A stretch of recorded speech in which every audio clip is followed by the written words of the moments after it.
Volvámonos Verdes. Síguenos en Spotify.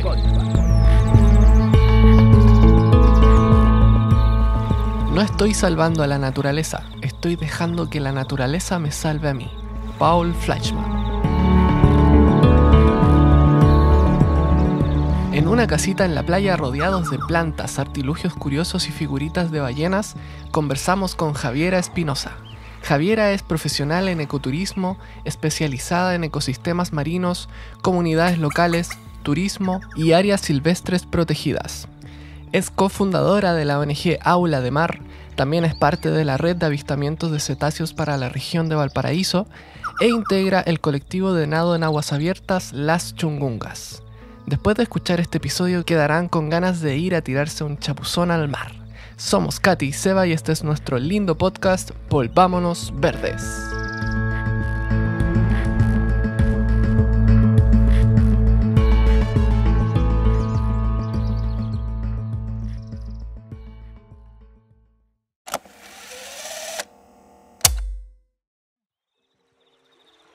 Y ahí tengo que practicar mucho los inicios porque me salen muy mal siempre.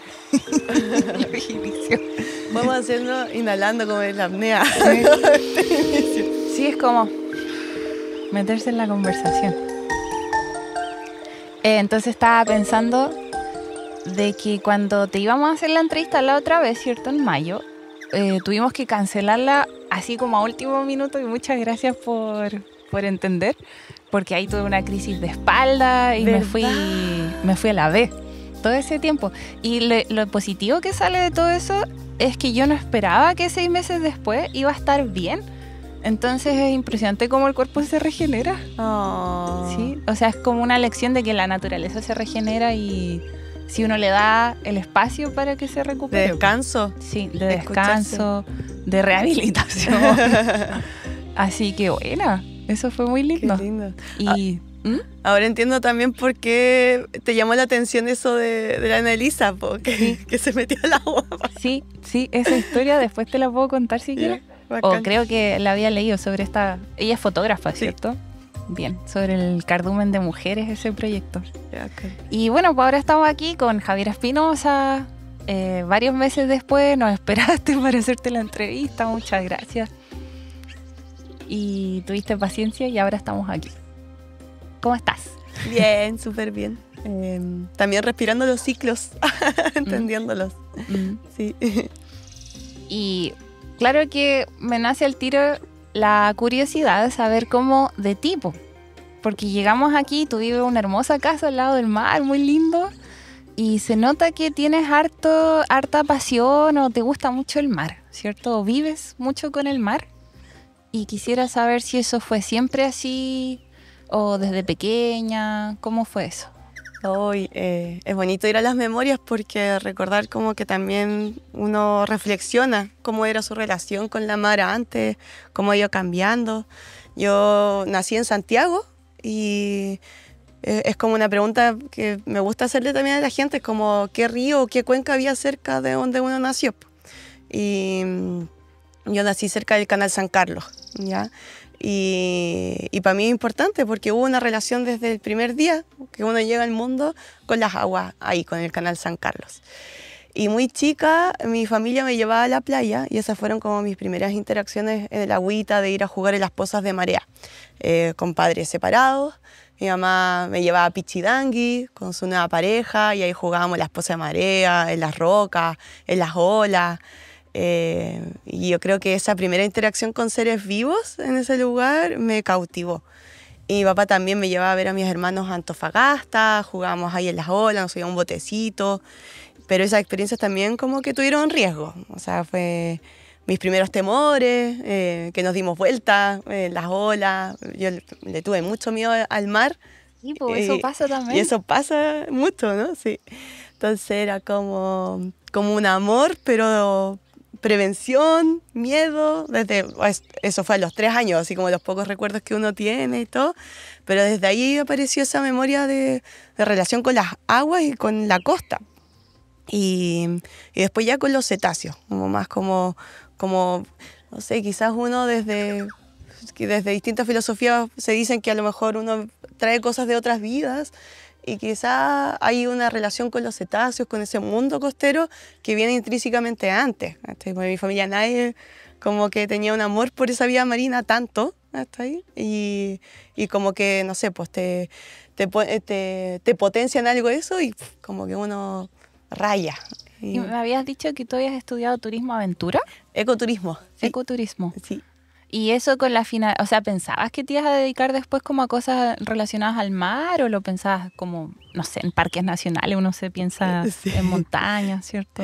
Sí, quizás cuando yo entré a estudiar ahí, que me di una vuelta muy larga, estudié un ratito arte, antropología y después ecoturismo, yo venía igual de una línea de activismo ambiental. Desde adolescente fui voluntaria en Greenpeace en Santiago, aquí trabajé harto como también activista en Valparaíso y ahí me metí a estudiar ecoturismo.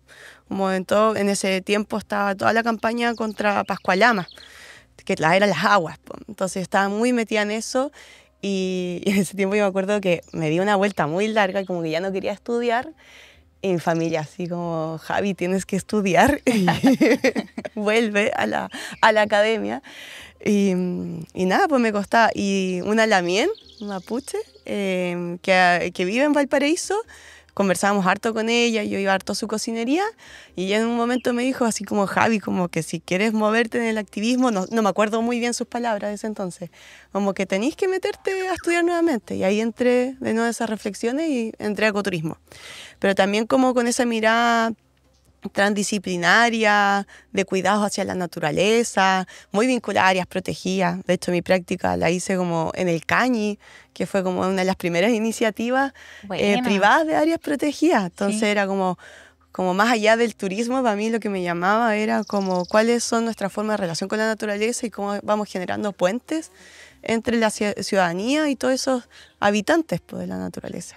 Yo tenía la idea, no sé por qué, o quizás de ver tu casa, de que eras media artista también, ¿o no? Pero yo creo que es por eso, así como que siempre estuvo el arte, la creatividad vinculada a mi vida. Y bueno, ese ratito que estudié arte en Santiago también fue un potencial, yo creo. Sí, bonito. Sí. Y, por ejemplo, tengo entendido también que eres como parte de agrupaciones de mujeres que se dedican a nadar, ¿o no? Sí. ¿Sí? Sí, pues soy parte de un colectivo de nado en aguas abiertas. A mí me gusta llamarle nado salvaje, que es las chungungas. Y sí, un colectivo de amigas que habitamos aquí en la costa. ¿Y cómo fue que llegaste a eso? ¿Al nado o al colectivo? Oye, Raco manifestándose. Sí. ¿Por qué te gusta decirle nado salvaje? Bueno, fue como me metí, o sea, cuando empecé a nadar, bueno, yo desde chica nadaba, y que esa es otra historia, ya como que ocurre como mi relación con las aguas en Santiago, de esos traumas que hubo cuando chica, y cómo me empecé a nadar en una piscina. Y, pero ahí me fui a otra historia. No, está bien. Pues ya, volvamos a la pregunta, si quieres después. Del nado salvaje. Del nado salvaje. Ya fue, bueno, ya metía en las chungungas, en este grupo de amigas, me metí como a estudiar un poquito qué significa el nado en aguas abiertas. Y esto fue sobre todo porque hay un amigo antropólogo que quería estudiar desde la etnografía qué es el nado en aguas abiertas y como lo que se genera en estos colectivos de nado en el mar, sobre todo en la mar. Y ahí me puse a averiguar un poquito más y yo me metí a estudiar un magíster en geografía. Y ahí también me aproveché como de leer un poquito más sobre el nado y qué se implica el nado en nuestros cuerpos, en nuestra relación con el entorno. Y ahí llegué que en otros lados le decían wild swimming. Wild swimming. Como en estudios, hay poquitas investigaciones, pero hay investigaciones en Australia, en Reino Unido, que hablaban del wild swimming. Y a mí me hizo mucho sentido porque venía como de la filosofía ambiental. En otros tiempos como que aprendí mucho con Rod Walker, que fue mi maestro, es mi maestro, y que tenía esa relación, me emociona, esa relación desde la vida salvaje, la naturaleza salvaje. Y también con Ricardo Rossi, que también aprendí harto de filosofía ambiental. Otro profe que venía desde la montaña, que era Dagoberto Peña, que nos hacía leer también mucho de la naturaleza salvaje, con autores como, no sé, Thoreau, Henry David Thoreau, que hablaba de esa naturaleza salvaje, ¿ya? O Aldo Leopold, desde la ética ambiental. Y bueno, autores muy occidentales, ¿ya? Pero que proponían esa naturaleza salvaje, como Raco. Raco andaba tratando de comerse una abeja. Mi perrito. Y ¿cómo se llama? Desde ahí me hizo mucho resonancia el nado salvaje, desde ese lugar, desde esa filosofía de cómo como seres humanos nos volvemos a reconectar con la naturaleza y dejamos de ver ese binarismo de entre sociedad y naturaleza. Entonces como que aluciné con ese concepto y cómo el agua, las aguas, te permiten reconectar con eso. Y desde una ética, obviamente. Entonces desde ahí fue como el nado salvaje me hacía mucho sentido ese concepto y que era como seguir investigando o conceptualizando esa forma de nadar. Me hace pensar porque creo que aprendí también a nadar en piscina y es muy distinto nadar en piscina que nadar en el mar. Total. Y a veces me tocaba nadar en el mar y era bacán cuando pasabas como esa línea de las olas que te daban vuelta y llegabas ahí atrás. Pero me daba un miedo porque estaba todo oscuro abajo. Entonces siempre tenía miedo que llegara un pulpo o un no sé, tiburón, una ballena y me agarrara desde abajo. Yo creo que a harta gente le pasa eso, ¿no? Yo creo que a la mayoría. La oscuridad que hay. A la mayoría, sí. Hay como un temor y una ansiedad a lo desconocido. Y es como que debajo, en esa superficie, bajo esa superficie, no sabes qué hay. No. Y es como que te va a agarrar una alga, lo que tú dices, un pulpo. Con una amiga de las Chongungas, con la María, hacíamos hace un tiempo talleres de nado, que después le pusimos talleres de nado salvaje, o el último nombre le pusimos. Y les preguntábamos a la gente que participaba en los talleres, porque nuestro rollo era como romper esa brecha del acceso a la experiencia de naturaleza y desde el nado, pues, hasta que más personas se relacionaron con el agua desde la empatía, pues, hasta que no fuera violento esas primeras inmersiones en el agua. Y les preguntábamos cuáles eran sus aprensiones y temores, y bueno, uno de ellos era ese amor a lo desconocido de lo que había debajo del agua, que nos iba a agarrar un lobo, un pulpo, un gran monstruo así como el churucero, no sé. O sea, yo creo que es como entregarse también, porque ya, yo sé que la posibilidad que te ataque un tiburón es pequeña, pero igual pasa. Total. Pero si existiera esa posibilidad, es como que cagaste, pues no hay nada que puedas hacer. Te entregas. No puedes nadar más rápido, no puedes esconderte, simplemente te entregas. Entonces es como esa liberación de control. De no hay control. O sea, si depende del mar si vas a estar bien o no. Pues. Sí. Cuático. Es precioso, me encanta. Y eso hace que siempre es distinto, ¿cachai? Porque en aguas confinadas es como que uno tiene un control, pues, ¿cachai? Sí. Y en la mar, ¿no? O en los lagos, no hay... todos los días va a ser distinto esa experiencia, porque el viento va a ser distinto, las corrientes, las mareas, los animales con los que vas a convivir ese día. Sí, las mareas, claro. Sí. Quizás hasta la temperatura. Total. Es como que la piscina es como un invento del humano como para controlar eso, ¿cierto?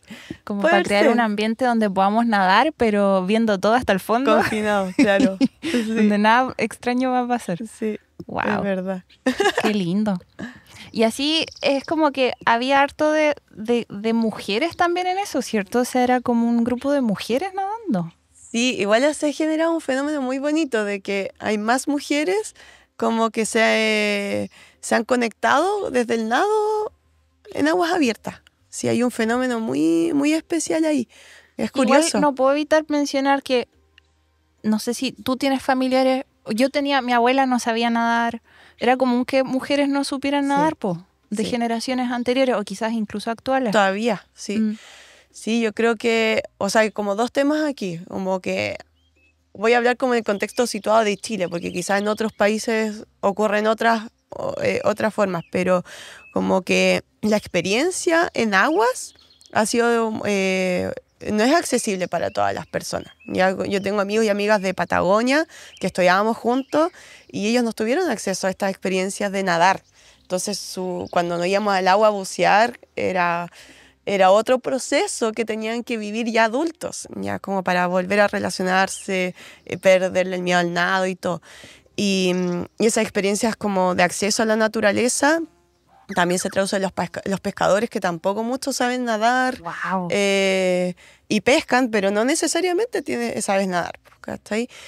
Entonces es como que hay un tema que nuestro vínculo como sociedad todavía hay una gran brecha en eso. Y por otro lado está el acceso a experiencias en la naturaleza y en la mar para mujeres, que la brecha es mayor, ¿cachai? Porque las mujeres han sido desprovistas de su relación con la mar, a nivel de la sociedad chilena o occidental. Lo vemos como en la comunidad cahuéscar, como en las conversaciones que he tenido Leti, o en las entrevistas que he escuchado Leti Caro, de una comunidad que antiguamente las mujeres eran las mariscadoras, sabían nadar, y cómo fueron desprovistas de ese acceso a la mar. Y actualmente la cultura occidental también, no sé, hay una cultura pescadora que viene de prácticas y tradiciones en donde como la mar es femenina, se puede poner celosa si las mujeres vamos al agua. Y eso también ha generado que, sobre todo en las décadas anteriores, en las familias, las mujeres se tenían que dedicar a temas administrativos del hogar y los hombres de la costa se vinculaban al mar como desde la práctica buceando, mariscando. Entonces, como que hay una gran brecha ahí como mujeres nos relacionamos con la mar. Total. Tanto así, no sé cómo es en Chile, pero me acuerdo haber escuchado que en crisis grandes ambientales como inundaciones, no recuerdo dónde, en el sudeste asiático o algo así, había había una mayor probabilidad de muerte en mujeres debido a que no sabían nadar, a diferencia de los hombres. Sí, yo también había escuchado eso, también como frente a la vulnerabilidad, frente a los desastres y cambio climático. Oye, Raco, también le inquietan estos temas. Debe saber nadar el Raco, ¿no? Sí, sabe. Me cuidas cuando voy al agua. Yo también había leído y compartido con personas que han estudiado esto sobre la vulnerabilidad de las mujeres o temas de género y cambio climático. Y claro, frente a desastres naturales, la probabilidad de que una mujer sobreviva es menor que un hombre, y eso también no solo con temas de agua, sino como su experiencia en la naturaleza, porque a niños se les permite escalar, por ejemplo, desde chicos, subirse a árboles, pero en algunas comunidades a las mujeres no se les permite escalar, o no sé, yo en una época usé jumper, entonces mi movilidad era muy distinta a la de mis pares amigos, hombres, hasta ahí, y esa forma de habilidades que uno desarrolla en la naturaleza son distintas, que generan brechas que en caso de desastres naturales también va a tener sus implicancias. ¿Te ha gustado el contenido que hacemos en este podcast? ¿Crees que tiene un valor para ti? Si es así, nos gustaría pedirte que consideres apoyarnos con una suscripción en Patreon por solo 1,000 pesos o $1 mensual. Cada episodio requiere tiempo de preparación e investigación, y cada minuto de contenido lo financiamos con nuestro propio bolsillo, junto con la ayuda de nuestras y nuestros Patreons y también algún colaborador que nos apoye. Con tu suscripción vas a tener acceso a nuestros videos detrás de cámara y a todos los episodios del podcast en video sin cortes ni comerciales de forma anticipada. Visita www.patreon.com/volvámonosverdes. Sin tu apoyo no podríamos hacer este podcast. También queremos agradecer a todas las y los Patreons que ya se sumaron. Y por último, agradecemos a Libro Verde por colaborar con este episodio. Libro Verde es una de las librerías más completas en temas de naturaleza y medio ambiente. No dudes en visitar sus tiendas en Orrego Luco 51, Providencia, y en el MUT a pasos del metro Tobalaba. También puedes visitar su página web libroverde.org. Vamos con el episodio.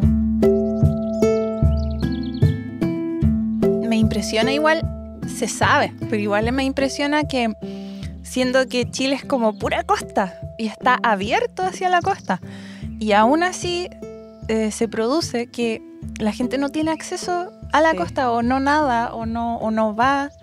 De hecho fue Camila Calderón la que nos dijo pues que en ¿cómo se llama? La comuna donde vivía. ¿En Chome? No, está... ¿Hualpén? Se me fue. Puchichito, se me fue. Y bueno, ahí donde hay mucha industria, Talcahuano, donde hay mucha industria, y es como que a la gente les quitaron la costa. Y es algo que uno no se imagina, pero si vives ahí te das cuenta porque está lleno de industria, lleno de contaminación, decía, ahora son puras empresas. Es como que ya no tienen costa para ir y vivir el mar, po. Para evitarlo, wow, claro. Súper injusto, Sí. súper... Te quita tu identidad, pues, si vives en la playa. Sí, po, sí. Sí, es verdad. Sí, ahí como que uno puede entrar como en... Como que a veces hay una... O sea, el imaginario que nosotros nos dijeron desde chicos, yo creo que cuando íbamos en el colegio, es que Chile era como una gran franja angosta, larga y angosta. Y como que la costa quedaba de lado. Y ese imaginario, yo no sé desde qué época se dice, hasta ahí, porque en verdad somos más mar que tierra. Y que en los últimos tiempos hay muchas personas que han tratado de cambiar y visibilizar ese imaginario. Y en un momento ahí me puse a estudiar un poquito sobre los maritorios, qué significa el concepto maritorio, porque es un concepto que se empezó a tratar de abordar en los años 70 en Chile, en donde se visibilizaba que en Chile habían habitantes que además de transportarse en la mar, en el océano, también lo habitaban, como es el caso de Chiloé. Hasta ahí entonces como que quizás se nos ha hecho creer que Chile o las personas no miran al mar, ¿ya? Y en verdad siempre hemos estado mirando al mar. Hasta ahí, solo que, claro, hay tipos de actividades que nos han generado que hemos sido desprovistas de ello, ¿ya? Y probablemente también, pues bueno, después de los 70, con todo el proceso de la dictadura, toda esta visión de mar cambió, ¿cachai? No se le dio el lugar que correspondía. Y también, porque es lo que ha pasado con las industrias o el sector inmobiliario, acá en la zona central, bueno, tenemos zonas de sacrificio y también hay un tema inmobiliario de segundas residencias, de hoteles que también se apropian de esta zona costera. Chistoso porque se ponen mirando al mar, po. Sí, po. Pero le tapan la vista, por ejemplo, a la gente, a las otras personas. Que es el espacio público, hasta ahí, que es un tema también súper... como se van solapando ciertas como formas extractivistas de habitar la zona costera. Se extrae hasta el paisaje, te quitan la vista. Sí, claro. Igual ahí también, en esas como formas, yo creo que el nado salvaje, como sobre todo en las zonas urbanas, de alguna forma igual va reconfigurando el espacio público, ¿sí? Porque las personas cambian sus formas de interactuar con el entorno y sus relaciones sociales.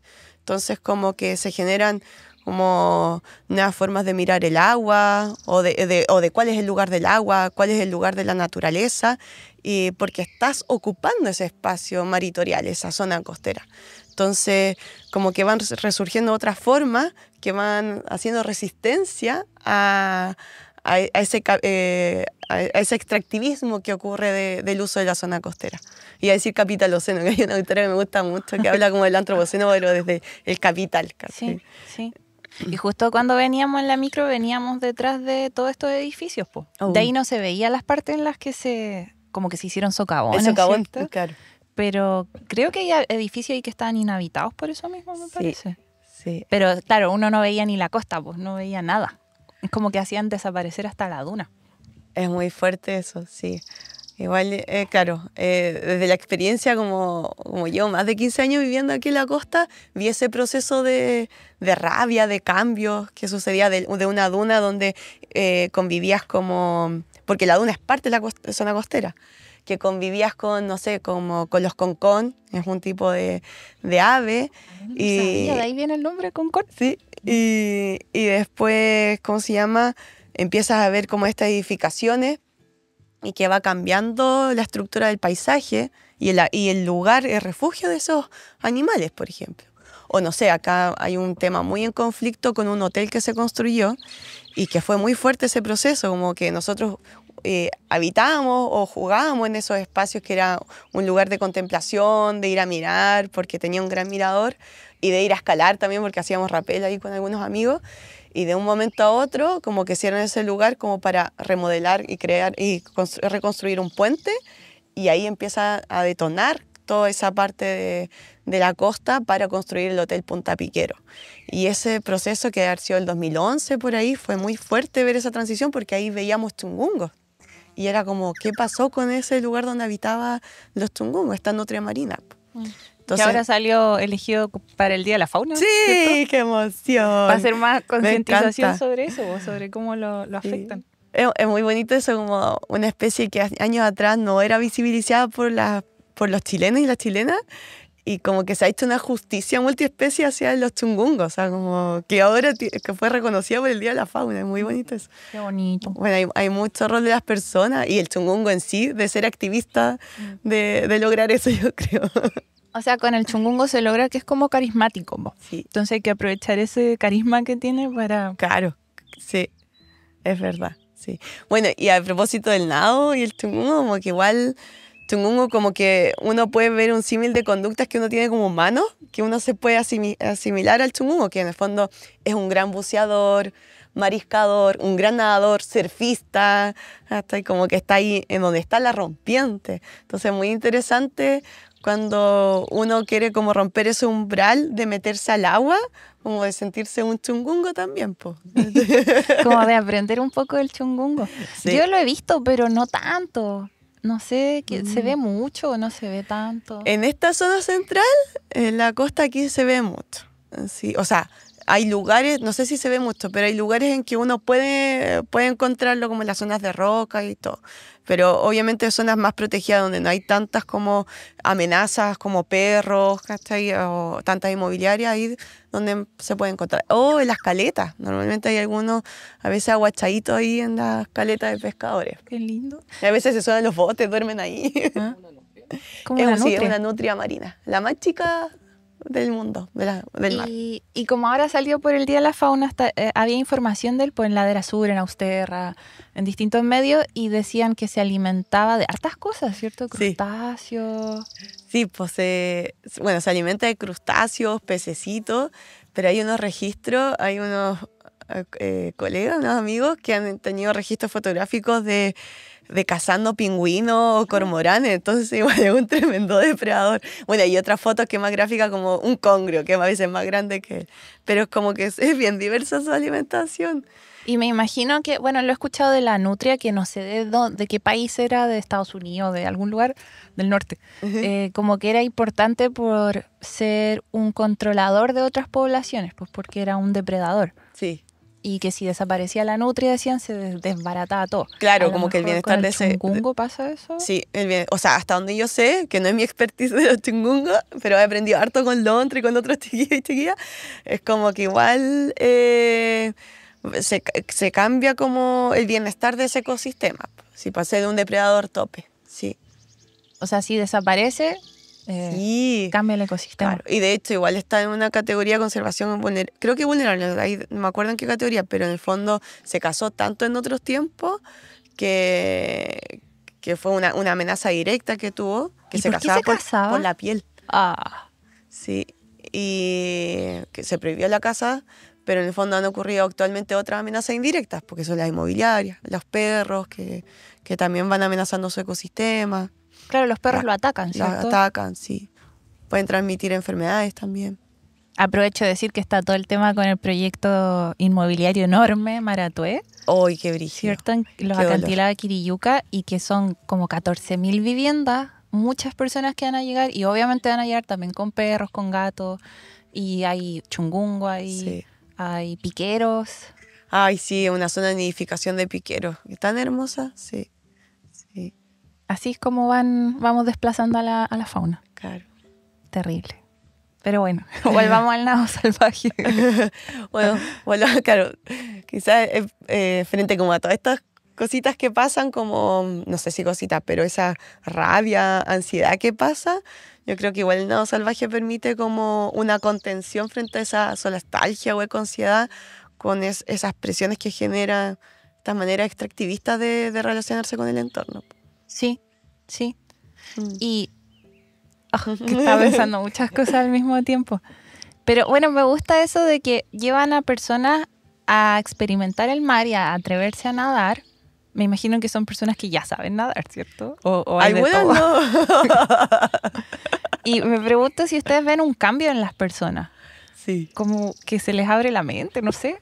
¿Qué pasa ahí? Sí, que igual, bueno, yo creo que pasan hartas cosas, como me metí a leer, como que trato también de reflexionar cuál es nuestra relación con el agua y yo siento que igual es como que hay un riesgo voluntario que uno toma al meterse al agua. Claro. ¿Cachai? Que es como traspasar un umbral, pues, ¿cachai? Pasar el umbral Del miedo, de tierra sí. al mar.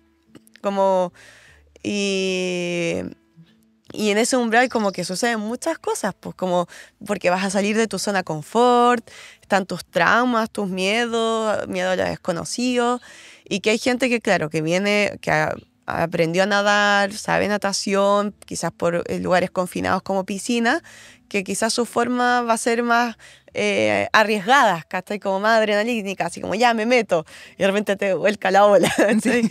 Y ahí ocurren distintas cosas, a algunos les da lo mismo y sigue, y otros como que igual les da susto eso, porque Y no te es una mente destruye el confinada. ego a veces, a uno le da Total. vergüenza cuando llega y da vuelta a la playa y todos guajaja, y uno, puta, Sí, qué vergüenza. Sí.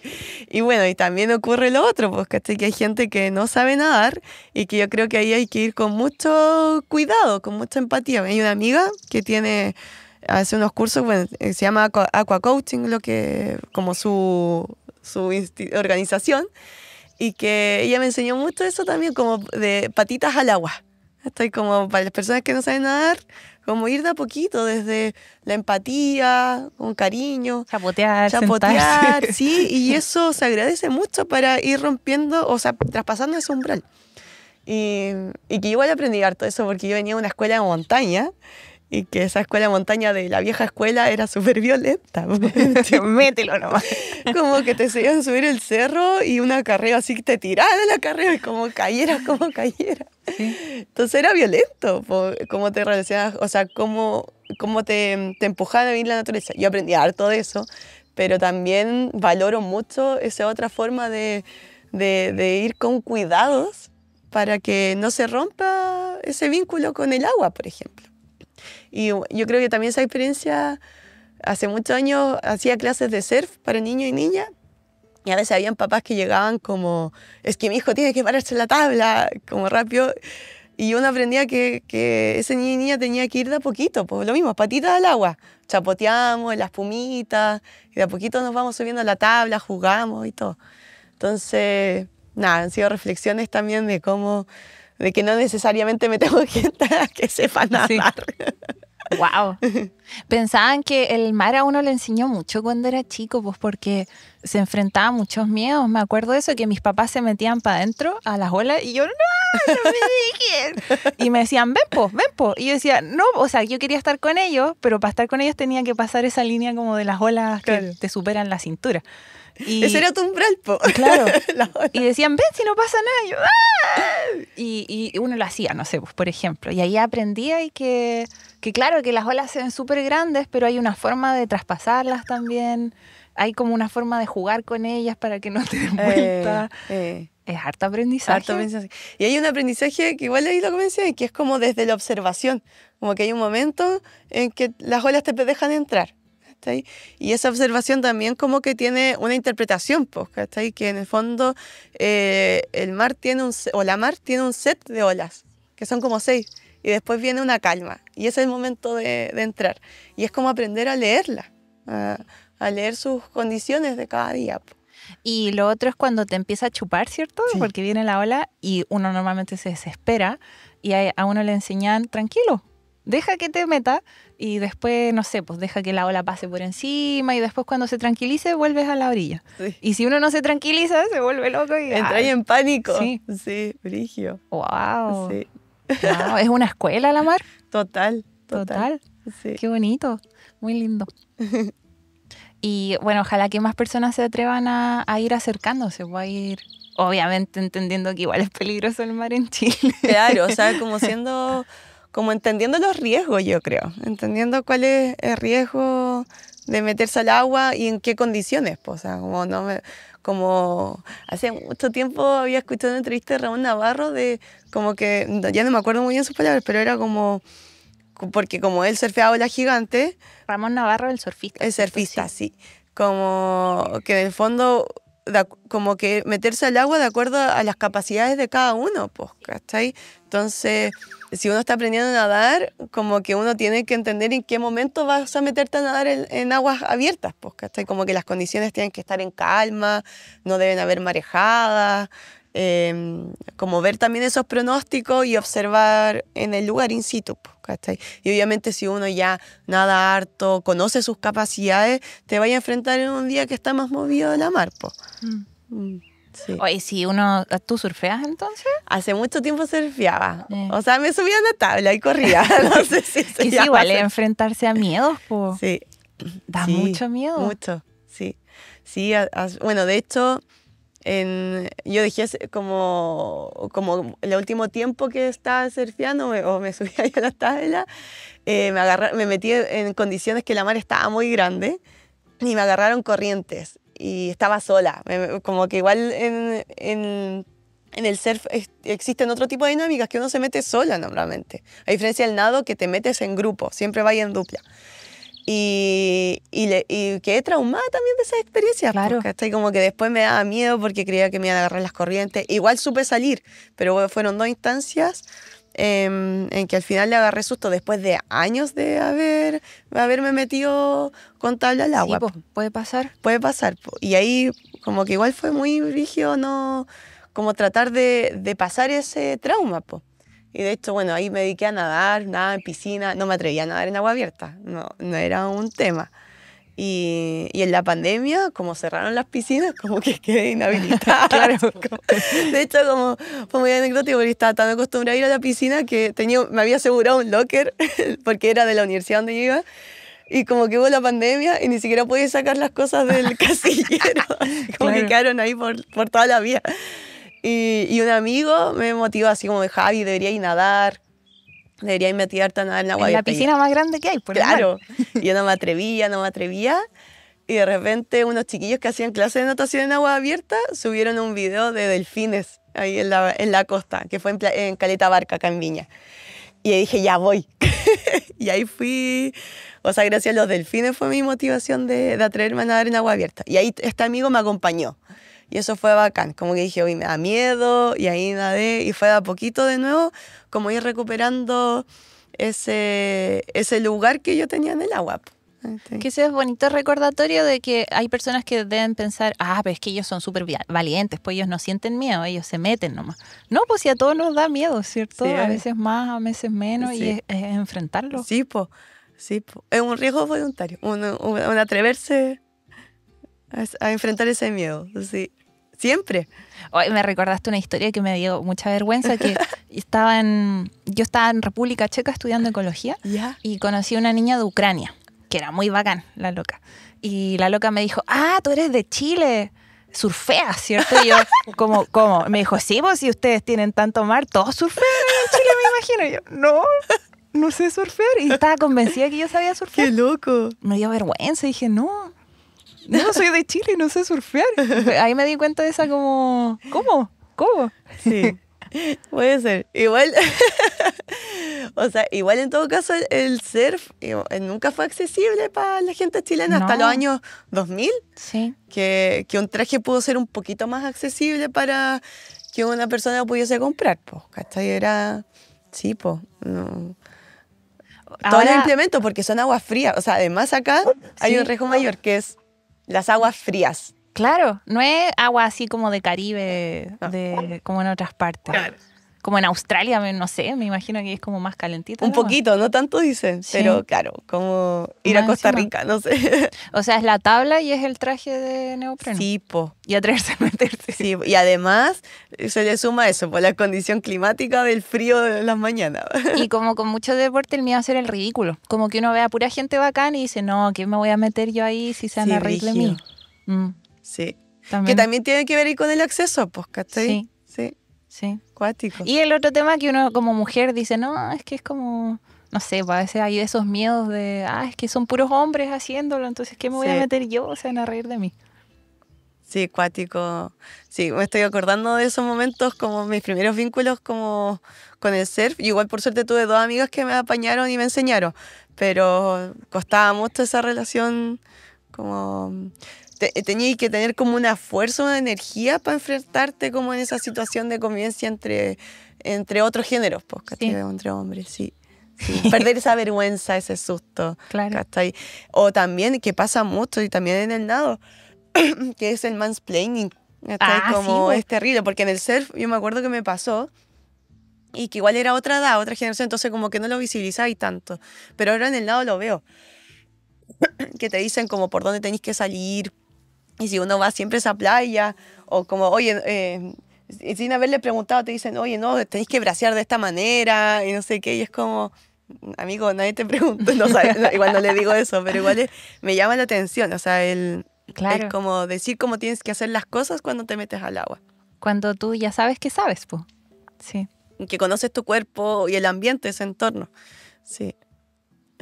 No, sí, eso lo conozco bien. A veces te intentan salvar y es como, si estoy bien. Así como, ¿por qué? Y es muy divertido esos personajes caricaturescos. Hoy puedo contar una historia que Sí. tengo una amiga que estudió guitarra clásica. Como 3 o 4 años como en un instituto de música. Pues, y un día después se salió, creo que después estaba en un carrete y había una guitarra y la agarró, po. Y un niño se acerca y dice, ¿quieres que te explique cómo se toma la guitarra? Le dice, oye, sí, estudié guitarra no sé cuántos años. Perdón.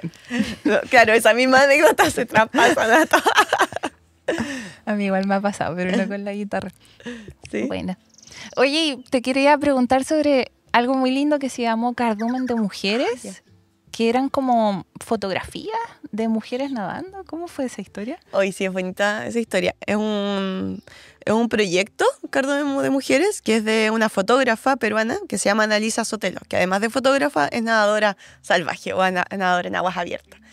Y ella generó este proyecto de fotografiar y visibilizar a distintos grupos de mujeres que nadan en aguas abiertas en distintas partes del mundo, del Amazonas, de Perú y de Chile y de otros lugares. Y en ese proyecto vino acá a Chile y invitó a hacer como una performance a distintas mujeres. ¿Podemos parar un poquito? Sí. Estábamos hablando de Cardumen de Mujeres. Eso. Ya, Cardumen de Mujeres es un proyecto muy bonito que nace de Analisa Sotelo, que es una fotógrafa que también es nadadora en agua abierta. Ella es de Perú. Y ella en ese proyecto quería visibilizar a los grupos de mujeres que nadan en aguas abiertas.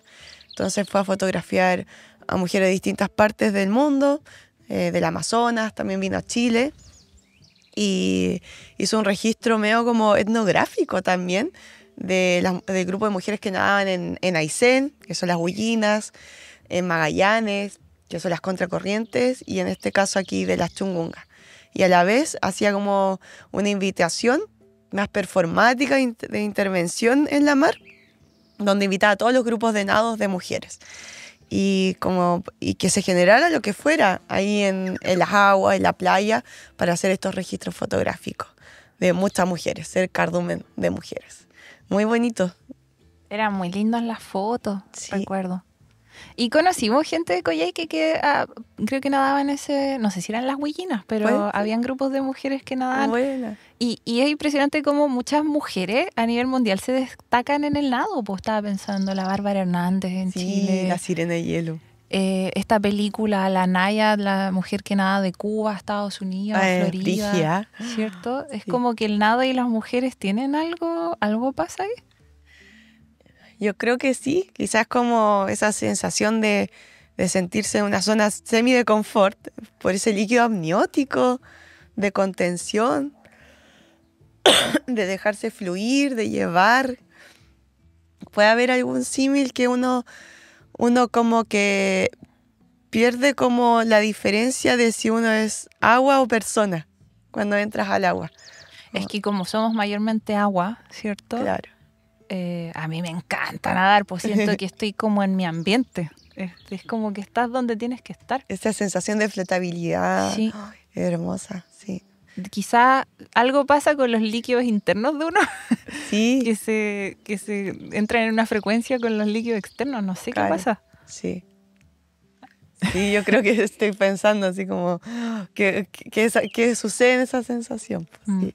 Como hay un sentido de realización cuando estás en el agua, cuando sales del agua, como que algo pasó en tu... Y algo pasa también en Chile que como las aguas son muy frías, también está el tema, bueno, en Europa, ¿cierto? Los países nórdicos se nada en aguas frías, muy frías. Y aquí, ¿qué pasa con eso? Como meterse al agua fría.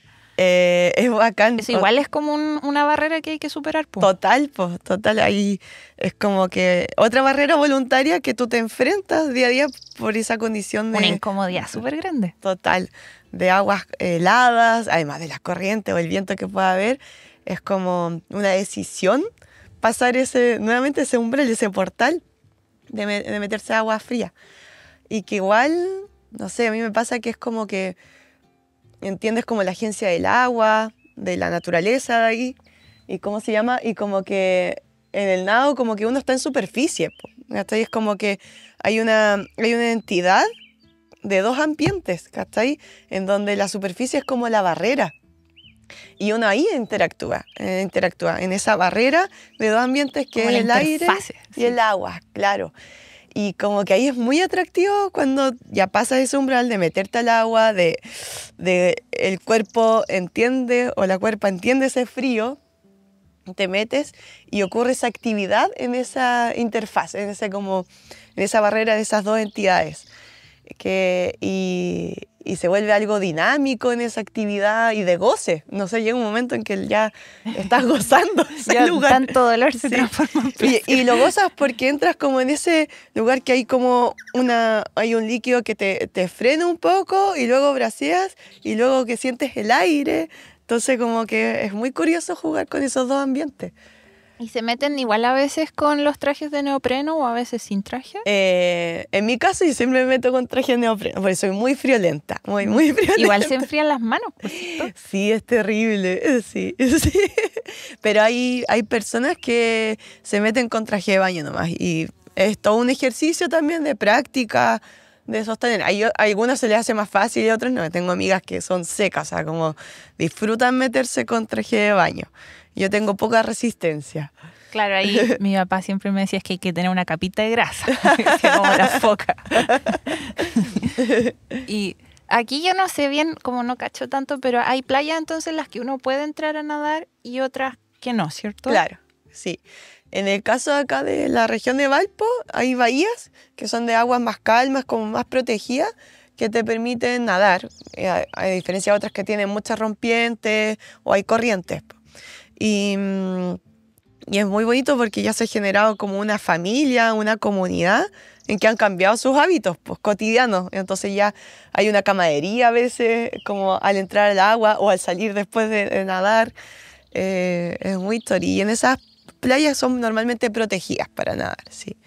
Y que ya la misma gente como, no sé, porque ha reconfigurado ese espacio público, porque van ya en masa, pues acá ocurre en Caleta Barca, en Viña, y en la playa Las Conchitas, en Concón. Pero hay otros lugares, no sé, tengo unas amigas que vivían aquí en Viña, pero se fueron a vivir a Las Cruces, que trabajan en biología marina ya, en un centro de investigación, y ya también nadan. Y como que tuvieron que empezar a buscar en ese lugar donde podían nadar.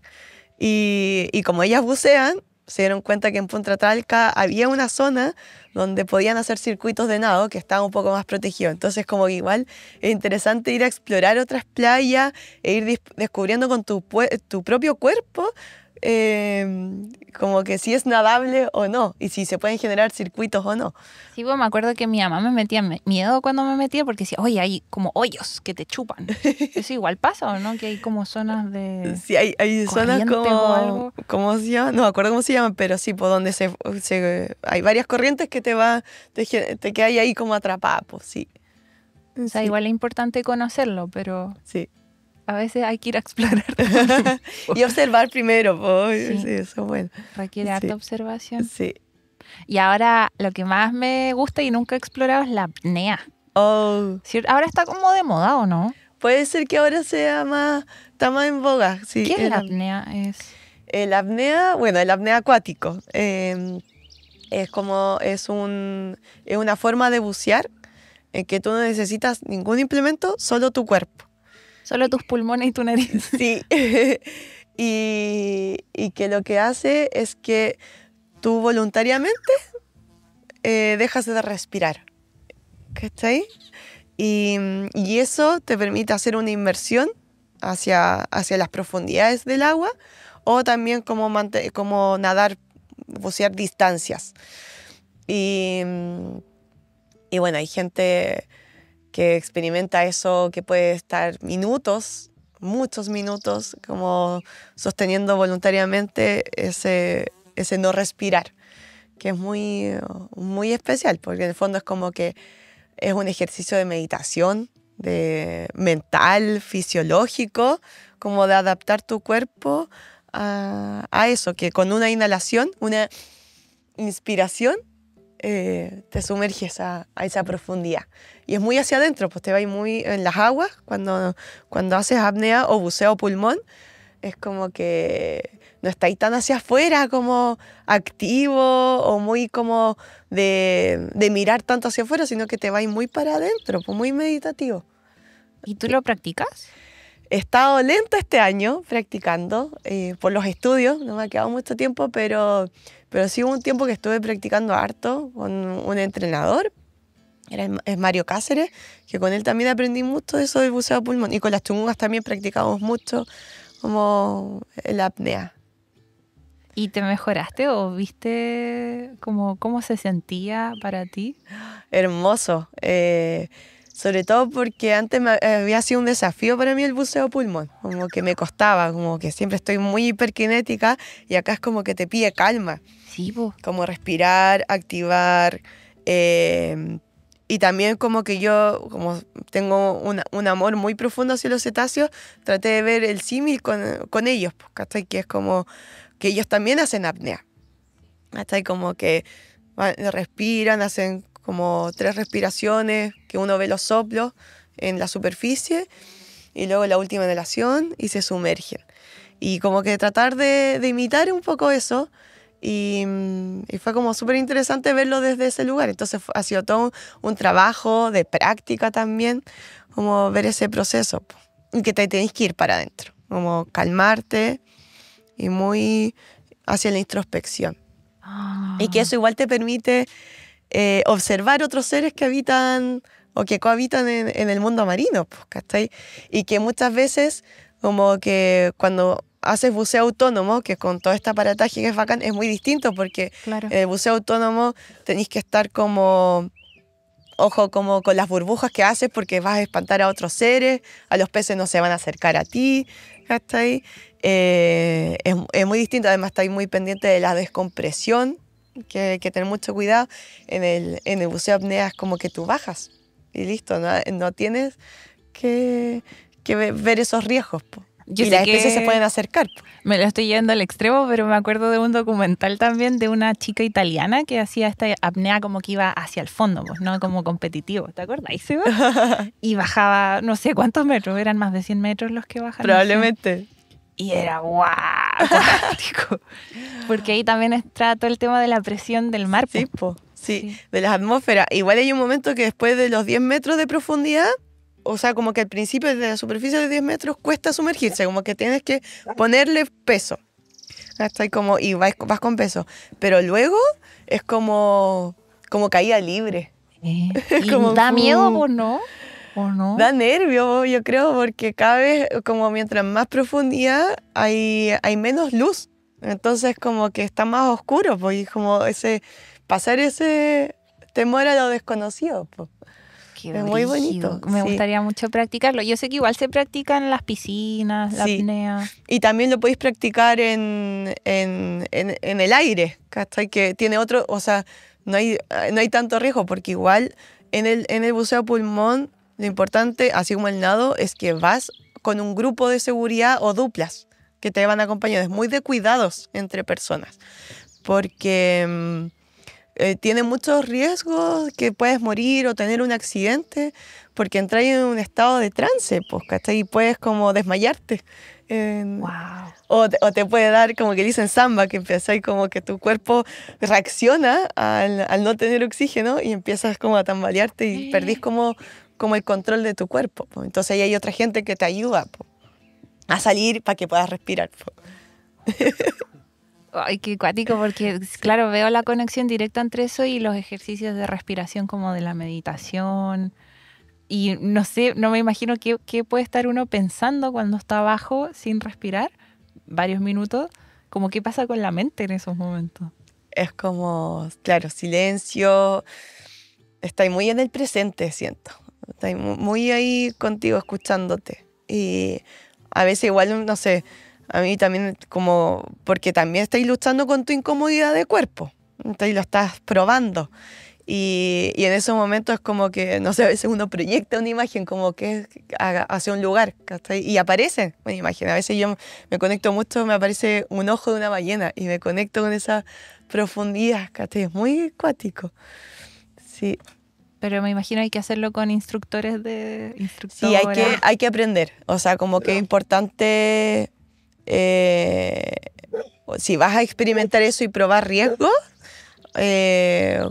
como tomar un curso para ir aprendiendo. Igual uno lo puede hacer, ¿cachai? Y todo, pero si uno quiere como llevar un poco más al extremo, es importante como aprender para cachar cómo van a ser los riesgos, cómo son las paradas, el tema de la seguridad con tus compañeros, con tu dupla.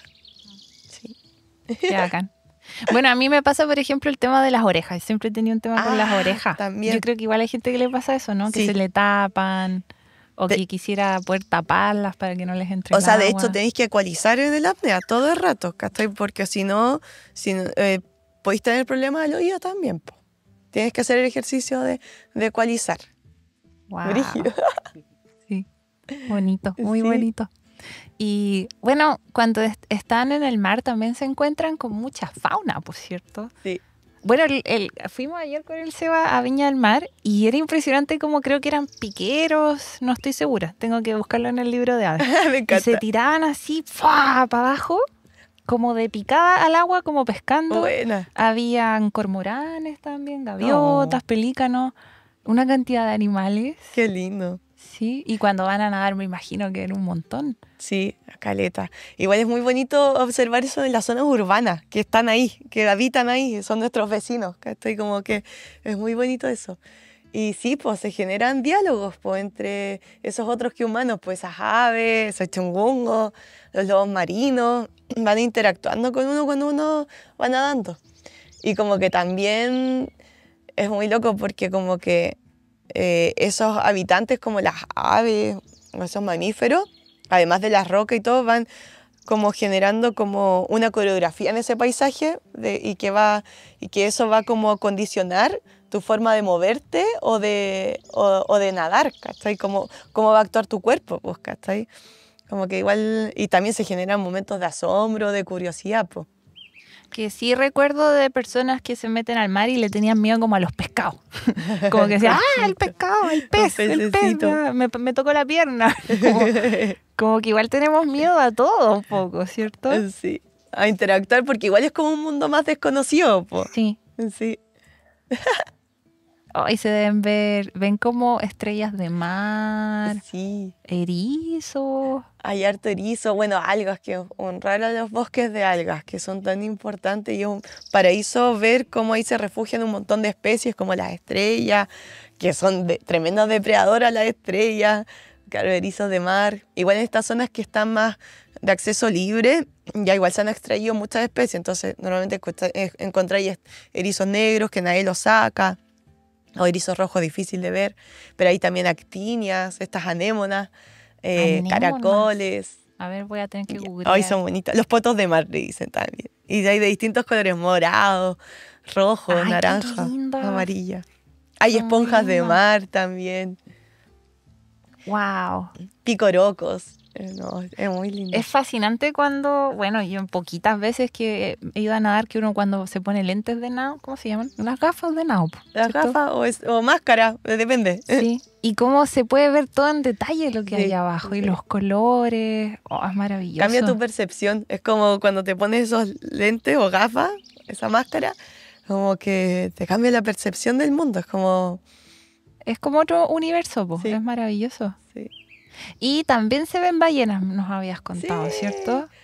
Sí, pues acá, bueno, Chile igual es una zona súper importante porque es un lugar de residencia y de tránsito de cetáceos. Y de hecho es como que es uno de los países que más es dentro, o sea, como de la mayor cantidad de distintas especies existen acá en esta zona. Y acá en la costa de Valparaíso también, pues, hay muchos delfines que residen aquí y ballenas que transitan, o cachalotes que transitan por estas costas. Y a veces no sabíamos que existía eso. Claro, como que uno igual hay desconocimiento, siento de eso. Sí. Por ejemplo, yo siempre venía ¿Tú alguna vez has visto una ballena ceba desde acá? Nunca. No. Po. Y tú siempre venías. Y yo igual venía harto y nunca vi ni un soplo. Y no sé si es que uno no presta atención o desconocimiento o qué. Yo creo que, claro, quizás como que uno va agudizando el ojo para observarlo y hay como... Hay una invisibilización a que aquí hay cetáceos, como que siempre hay una imagen de que afuera se ven más en otro país, está como en el Caribe, como que y acá en Chile como que no sucede nada. Y si hay, es como que son los delfines, es muy curioso el fenómeno, porque tú le dices a la gente, oye, hay delfines ahí, ah, sí, son toninas, y es como si las toninas se miran en medio, y es como... Las toninas es como, es algo importante, pero se usa genéricamente ese nombre toninas, ¿cachai?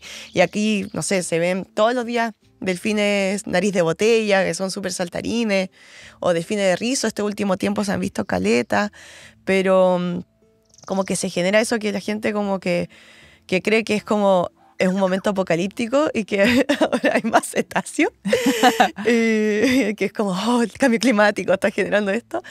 Y nada, pues y en verdad siempre han estado aquí. De hecho, como que históricamente, en el caso del tema de las ballenas, acá era una zona de caza de ballenas. O También.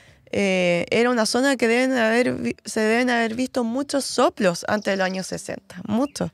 Que esa caza indiscriminada, que no sé, en Quintay está la ex ballenera, generó que todas esas prácticas que hubo extractivistas se vieran mermadas todas estas especies. Pero no quiere decir que no están ahí. Que no están, claro. Y que a poco han recuperado nuevamente su espacio. Y que es cuático porque ahora es como que se van solapando con otras actividades que suceden acá, que es como el tránsito de embarcaciones, no sé, la pesca, que en el fondo pueden quedar redes fantasmas ahí, a la deriva. Y en eso conviven... o el ruido submarino, entonces como que en eso están conviviendo estos cetáceos que de repente uno ve un soplo por ahí asomarse. Y tienen como una red de avistamiento, ¿cómo se le llama a lo que tienen ustedes? Bueno, tenemos una red de avistamiento de cetáceos en la región de Valparaíso y que fue muy bonito porque nació una iniciativa el 2016, cuando los grupos de WhatsApp no se ocupaban mucho en ese tiempo y andaba justo una ballena jorobada aquí en la costa. Esta historia me encanta, es muy bonita, porque a veces uno puede percibir que hay atmósfera, hay olor a cetáceo. O sea, con un amigo le decimos eso, hay olor a cetáceo. Y me acuerdo que un día estaba en mi casa y vivía en otra casa que no miraba el mar, como esta que tampoco mira, y era como abril, y como que estaba ordenando la casa y dije, uy, quizás es época de ir a mirar más en la playa porque deben haber cetáceos. Como debe haber por ahí alguna ballena que vaya de vuelta migrando desde Patagonia hacia el Caribe, que es como, el Caribe es como la zona donde van a criar, a reproducirse. Como ya de vuelta, pensaba. Y me quedé con eso.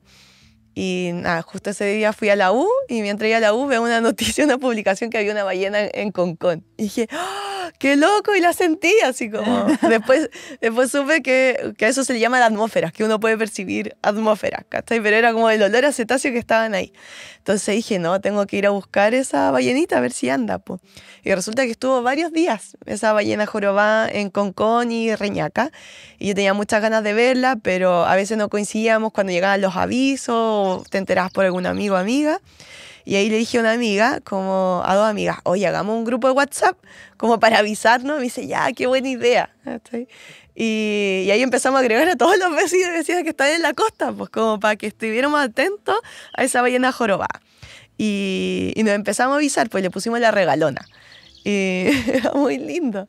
Y ahí un amigo que es el Frederick, que es veterinario y también estudia cetáceo, me dice, oye, a lo mejor Javi podría ir como anotar estos datos en un Excel, como como para ir monitoreando cuando se vean delfines y ballenas, cuando lleguen esos avisos. Fue como, ya, bacán. Y empezamos a armar una bitácora en torno a ello. Ciencia ciudadana. Sí, Qué ciencia impresionante. Y sus datos son súper importantes. súper valiosos porque,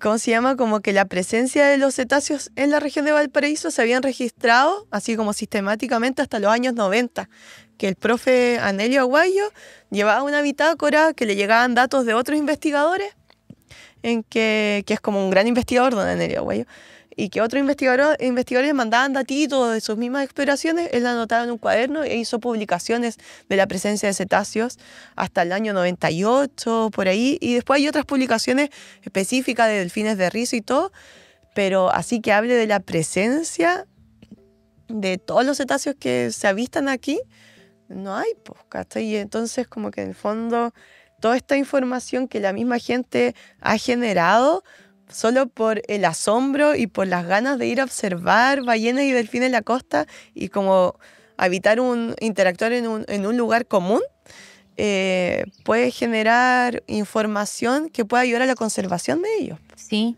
y ya el simple hecho es mágico saber que uno vive en un lugar donde puede ver estos animales que son mágicos, son maravillosos. Sí. Son maravillosos. Sí, es como, genera muchas emociones como profundas, así como saber que están aquí, que son nuestras vecinas. Eso yo lo encuentro maravilloso, es decir, pensar que estoy en una tierra donde hay estos animales y están nadando ahora. Acá. Oh. O no, o cuando nadas, es que con amigos, con las chungas también decimos que es como que nadar en el moco de ballena. Como que ahí están todos sus, ¿cómo se llama? Sus mucosidades. Sus mucosidades. Sí. Bueno, y a todo esto nos enseñaron que sus cacas, ¿cómo se les llama? Sus fecas son súper importantes para fertilizar el océano. Sí. No, son maravillosas. Qué lindo que tienen esa red de avistamiento. Pues, o sea, me imagino la gente se puede sumar si está interesada. Sí, igual lo que hemos hecho es tratar de mantener los cuidados, porque el grupo creció muy fenómeno, ¿cachai? Y además que hay muchos vecinos o amigos y amigas que se fueron de Viña y se fueron a vivir, no sé, pues a Las Cruces, al Quisco o a Zapallar, qué sé yo. Entonces como que se diversificó las zonas de lugares de observación. Y resulta que en un momento nos pidieron agregar, oye, quiero agregar a mi amigo, a un conocido que vive en la playa y todo. Y es cuático las dinámicas entre humanos, porque en el fondo cuando tú ya no conoces a la persona, no las has visto, esa relación de cuidados cambia, esa dinámica, ¿cachai? Y se vuelven quizás conversaciones que podrían tornarse un poco más violentas, de poco empatía, ¿cachai? Entonces llegó un momento que fue como, chuta, hay que ser cuidadoso con esto. Entonces, en nuestro caso, generamos como esto, como que no lo abrimos tanto más para mantener estos cuidados y también una cierta aprensión que vivimos en una ciudad y que como qué usos van a hacer con esa información, o sea, como que más botes se van a ir a mirarse esa ballena, qué impacto va a tener, como que esos cuidados, aprensiones, sobre todo mías, fue como, chuta, vámonos con calma, ¿está ahí? Pero sí lo que al final generamos para mantener esos cuidados era armar un Instagram, como para sociabilizar esto con una comunidad más abierta. Entonces hicimos un Instagram, que es Cetáceos Región Valparaíso, en donde las historias, como que uno le puede poner una campanita para que te lleguen las alertas y ahí todo lo que nos avisan en el grupo WhatsApp o la gente que nos manda un mensajito en Instagram, lo subimos idealmente en el tiempo que ocurre. Bacán. Y ahí se enteran como del avistamiento y tratamos de que es siempre dinámico, entonces vamos de a poquito como adecuándonos a esas formas de cómo se llama, de hablar, de educar y todo. Porque ¿cómo se llama? El whale watching se llama, ¿cierto? Whale Cuando uno watching. va con los barcos a ver las ballenas, igual las impacta, pues. Sí, pues igual si genera no un se impacto. hace bien, ¿cierto?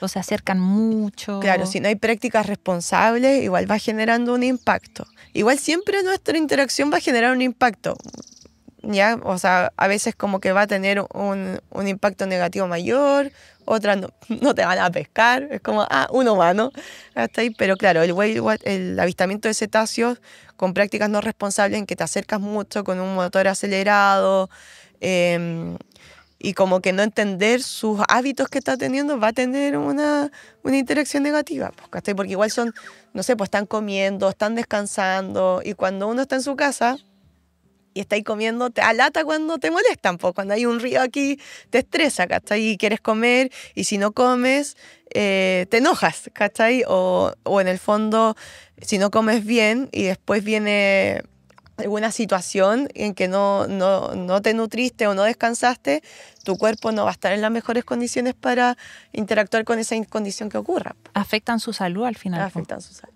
Sí. Se deben sentir, o sea, si se hace el extremo, como de gente que se les acerca para tomarles fotos, se debe sentir como cuando un famoso lo siguen los paparazzi. Como influencer. Sí. Que es desagradable. Puede ser, po. Sí. Claro. Y deben aumentar sus niveles de estrés también. Podría. O si están con cría. Sí, po. Mm. Sí. No, pues, no hay que hacer eso. Hay que ser responsable. O hacer, claro, como prácticas más responsables de cuidado. Entender sus comportamientos para acercarse. Como, no sé, pues igual hay zonas que se han tratado de implementar esas prácticas en San Miguel de Aceituno. De hecho, el grupo de WhatsApp fue de mucha influencia, el grupo que creamos, de la forma en que en San Miguel de Aceituno se comunicaban, que era por radio, que se avisaban por radio cuando había una ballena.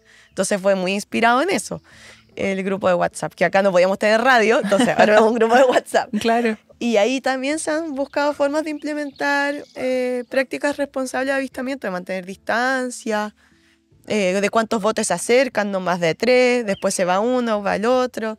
Claro. Entonces, sí, y que ellos mismos van entregando información en estas relaciones que se pueden ir implementando en los reglamentos. Y habías dicho que habías visto una orca aquí en las costas de acá. Sí. Qué bonito. Hace como 2 años, ay, fue muy emocionante eso. Era como mayo por ahí, y justo se avisaron que se vieron delfines de rizo, como en Caleta Barca, eso es como entre Viña del Mar y Valparaíso. Y muchos delfines de rizo, muy agrupados. Los delfines igual se caracterizan ese tipo de delfín en andar en grandes grupos, de repente eran 100 individuos. Y acá tenían una conducta muy particular, porque estaban muy en la costa y nadando muy rápido. Y de hecho hay videos que llegaban del grupo de WhatsApp, que la gente se paraba en medio de la calle, en una avenida importante que une Viña con Valparaíso, para los autos a grabarlo. Era muy bacán eso. Y también ocurrió que ese día había un grupo de delfines de rizo que estaban en Reñaca. Y bueno, un amigo, el Carlos Olavarría, que estudia también los delfines de rizo, me comentó así como, igual es raro que tengan esta conducta, si bien son súper costeros los delfines de rizo, esas conductas como que llaman la atención, no es que estén comiendo, hay algo que está pasando. Y yo decía, sí, pucha, es verdad, y como que dan ganas de indagar más, pues, ¿qué está pasando ahí? Como explorar qué está. Y fuimos con un amigo a ver a los de Reñaca, les sacamos fotos, surfeaban en las olitas, esos estaban más tranquilos. Y estaban ahí desciendo en las olas, los veía ahí entre medio de las olitas los delfines de rizo. Y un amigo, después de horas de estar ahí, ve a lo lejos como un soplo. Hasta ahí y dice, ¡ay, hay un soplo como de ballena! Y nosotros miramos, no, pero es raro porque su forma de soplo no era como el de una ballena. Y fue como, qué raro. Y fue como, ya, bueno. Y fue como, ya, vámonos. Y nos fuimos y nos separamos. Ellos se fueron en bicicleta y yo seguí en el auto. Y dije, igual voy a mirar, voy a ir para allá para ver qué es. Y me paro en medio de la calle y veo de nuevo el soplo y le saco una foto. Estoy con una cámara, con aumento, porque a simple vista no se veía. Y tomo la cámara y miro qué había y empiezo a tiritar así como todo nervio, como esa adrenalina que debe sentir un lobo marino o un delfín cuando hay una orca. Y miro, y entre el reflejo de la luz que llegaba y todo, veo una gran aleta. Y digo, esta es una aleta de una orca macho. Y empiezo a tiritar. Y le saco una foto a la cámara y la mando al grupo de WhatsApp y digo, parece que hay una orca. Y así como con nervios. Es como de no creer, pues, ¿cierto? No creo. Y tienen una aleta muy grande hacia arriba. El macho sí, muy hacia como de... Sí, muy alta la del macho. Que quien sí. no sabe la podría confundir con un tiburón, ¿o no? Podría, igual es mucho más grande. Es mucho más grande que sí. la de un tiburón. Sí, y fue heavy, entonces aviso ahí y después y ahí es como que desde el grupo se empezaron a avisar y empezó a llegar gente y ahí después le pude sacar más fotos a las orcas y era un grupo, un macho con varias hembras, algunas juveniles, y se fueron nadando hacia Reñaca y luego a Valparaíso. Qué lindo. Y ahí después le sacamos una foto Y hay una imagen muy loca porque se ve el puerto, Valparaíso detrás, y un gran barco, y una orca hembra ahí entre mí. Y decía, uy, qué loco esta imagen muy del antropoceno o el capitaloceno, de cohabitar ese espacio tan portuario, muy heavy. Sí. Es como cuando vino la pandemia, por cierto, y estábamos todos encerrados y decían, oye, hay zorros, pumas en la ciudad. Sí. Que es como una imagen, que uno tiene esos mundos separados, como Sí. la naturaleza aquí y la ciudad acá. Y son parte del mismo mundo. Claro. Heavy. Sí. Impresionante. Muy lindo. Bueno, después 2 días más adelante llegó el fin de semana y ahí de nuevo estaban las orcas todavía. Po. Bueno, a propósito, cerrando otra historia, probablemente esos delfines estaban así porque habían orcas. ¿Les tendrán miedo? Es que este tipo de orca que está acá, como que tiene un menú muy variado. ¿Cachai? No es como que en otros, no sé, pues en Australia que solo comen mantarrayas, ¿cachai? Bueno, no sé, las de Argentina que comen solo lobos marinos, ¿cachai? Sino que acá es como que les gustan los Las delfines. No sé, no las personas. No. Broma. No hay registro de ataque a humanos en un sistema silvestre. Pero les gustan los lobos marinos, los pingüinos. Entonces, bueno, días después, delfines también pueden comer. Días después los vimos cazando lobos marinos. Wow. Y como enseñándole, porque había un amigo que grabó con dron de ahí de la red de avistamiento y se veía entre que jugaban y enseñaban cazando a ese lobito marino. Wow. No, increíble. Quiero venirme a vivir a la costa. Quiero vivir más en el sur, quiero vivir en la costa. Bueno, impresionante. Y quizás ya acercándome al final, ¿no? Ajá. A menos que quieras hablar de otras cosas también, pues, pero se me ocurría preguntarte de que decías que en el activismo, que tú estabas trabajando mucho en el activismo, enfrentando igual proyectos, como habíamos hablado, inmobiliario, qué sé yo, habíamos hablado del... ¿Cómo se llama el de la península de Humboldt? Archipiélago Humboldt. El archipiélago Humboldt. Y que enfrentar todo esto igual da esa ecoansiedad, ¿cierto?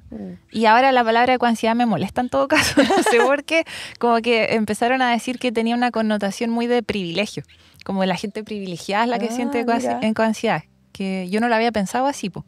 Como que tienes tiempo para tener ecoansiedad.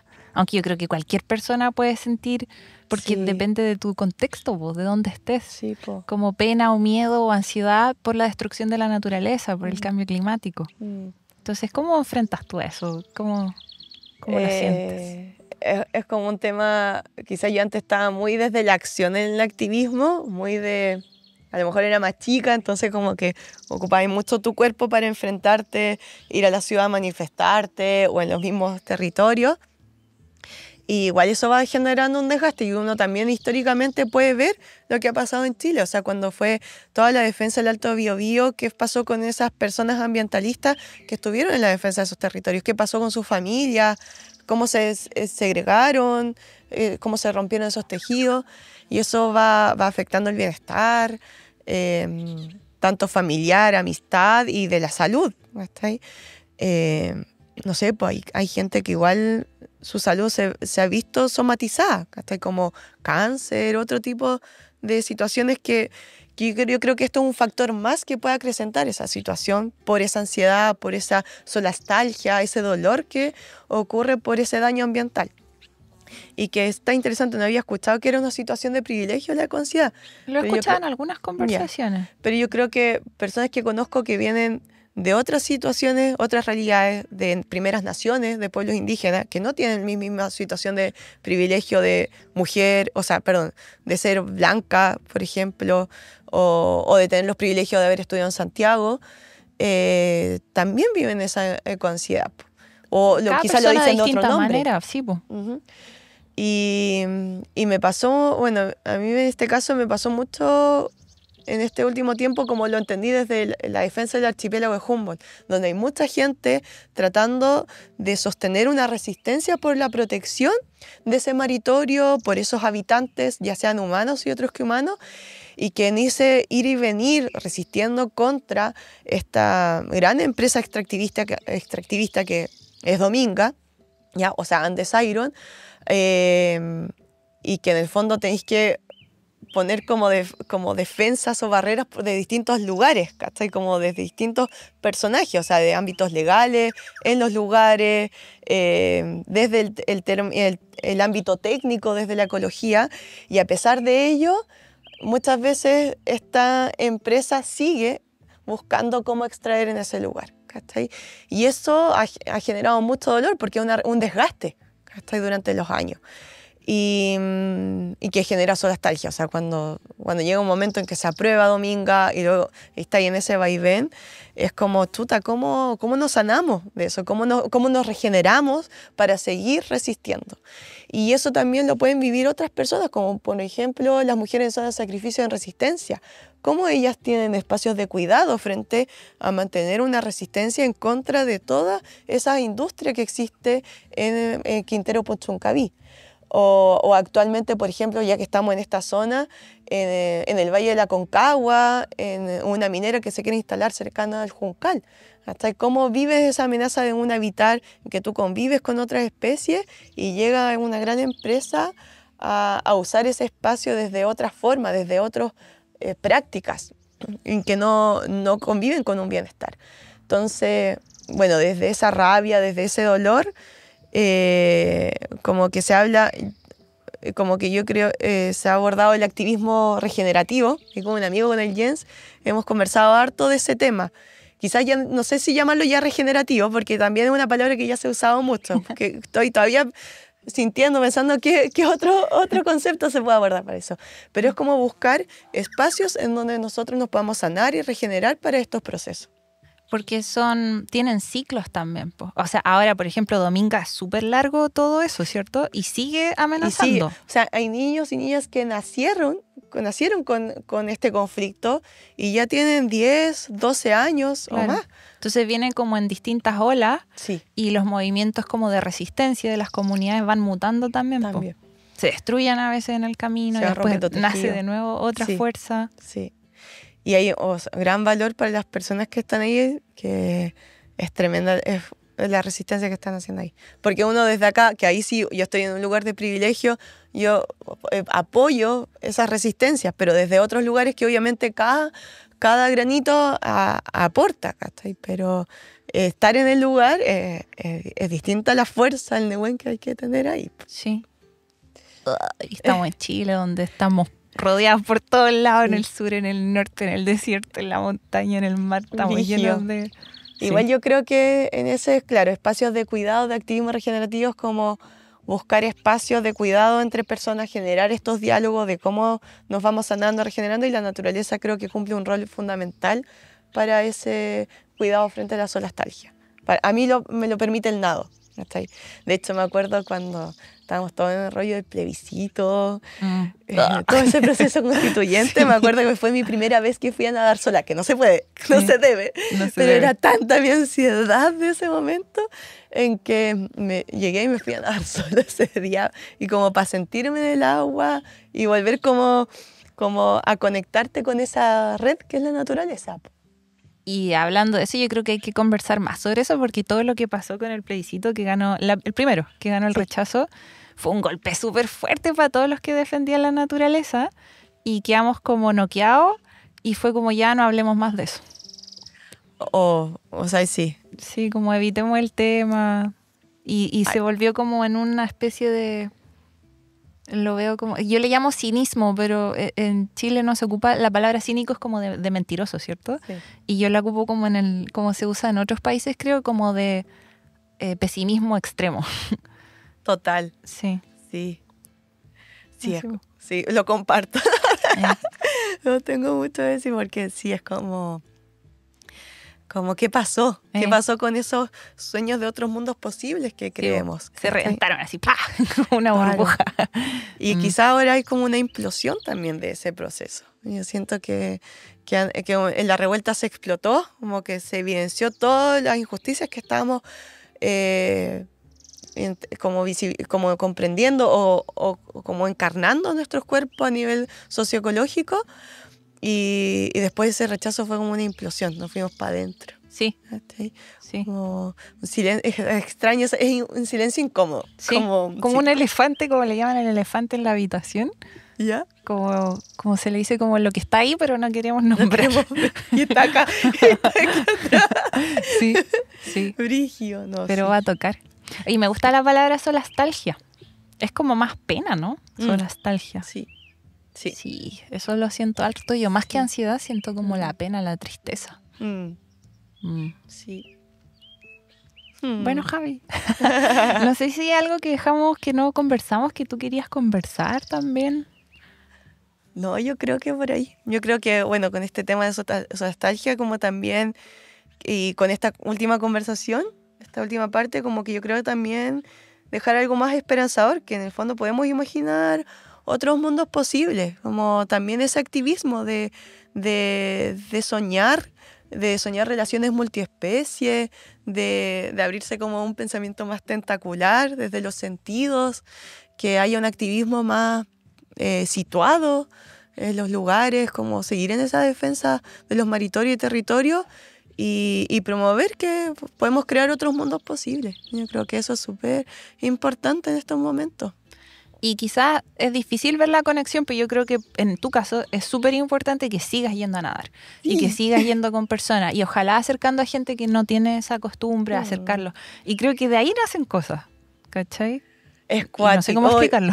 Me remueve el cuerpo, es como, sí, se me pararon los pelos porque así, es como que cuando estoy en el agua es como, también te permite eso, como que podís sensibilizarte y escuchar a otros seres, entre comillas. Quizás no sus voces, pero otras formas de escuchar ese lugar de ellos, que te permite como sanarte y escuchar la agencia de esos animales, de esas aguas, como para seguir en esta defensa, como tratar de salirte del lugar como humano y ponerte en el lugar de ellos para esos activismos, que en el fondo es un acto de reciprocidad, como que ellos te cuidan, esas aguas, te sostienen en esa red amniótica y también te permiten que tú seas un intérprete de esa voz de ellos. Sí. Se ve reflejado muy lindo, no lo puedo no mencionar en Mi Maestro el Pulpo. Oh. No sé si la viste. Sí. Puta, la guay linda. Que él se notaba mucho cómo este señor se transformaba. Y toda su visión del lugar se transformaba y la de uno también por estar ahí yendo a nadar todos los días con el pulpo. Qué brillo, sí. Se cambia. Sí. Y no hay palabras, pues hay que vivirlo o verlo en un documental. Me acuerdo que le contaba a la mamá del SEA, pues que te íbamos a hablar hoy día y íbamos a hablar del nado en el mar. Y me dijo, pero ¿de eso van a hablar? Así como que, yo dije, sí. Me decía como, ¿qué tiene que ver con su podcast? Y decía, tiene mucho que ver, pero no sé cómo explicarlo. Es que es salvaje, podés conectarse con la naturaleza. Es eso, podés conectarse con la naturaleza. Sí. Bueno. Gracias, Javi. Gracias a ustedes. Sí, muy lindo. Y ahora vamos con el Seba a ir a ver el mar. Porque nos hace bien. Agradecemos una vez más a Patagonia, una marca de ropa outdoor que se ha esforzado por ser más que tan solo una marca de ropa. Patagonia se esfuerza por fabricar ropa de calidad, duradera, con el menor impacto posible y ofrecen servicios de reparación de ropa para disminuir nuestro consumo. Gracias, Patagonia, por el apoyo. No olviden que pueden encontrar todas las fuentes de información de este episodio en volvamonosverdes.com. Muchas gracias a todos nuestros auditores y que tengan una buena semana. ¡Chao!